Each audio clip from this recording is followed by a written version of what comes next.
pwede manggod ta manirbisyo nga dili na mudagag politika, nganong mudagan pa magpolitika.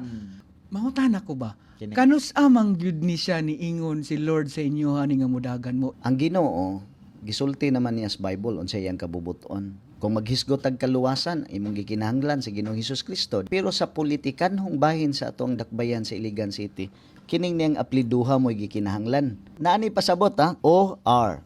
B, beloved. I, iligan. Ang N, needs. Nidagan ta, tungod kay nakita na to ang needs. Ang A, Alfredo. Kay, konsehal makong gidaganan. Ang A, anduyan. Kay mao na akong mayor. So, our beloved Iligan needs anduyan. Di ba gusto ta og kabaguhan? So, kinahanglan bag-o pod ang mga naong sa liderato sa atong dakbayan. So, mao na akong nakita nga, dunay needs. Oh. So, there must be someone in time like this na ay dapat mo step up. Na ay mo himog tikang. So, it's a personal decision. Dili man nato ni mo ingon nga, agipadagan ko sa Ginoo kay wa man tay nadunggang tingog sa Ginoo. Pero atong makita nga kini atong gibuhat para ni sa Ginoo. So whether mo daog ka or mapildi, diha ka makabaloon sa kabubuton sa Ginoo.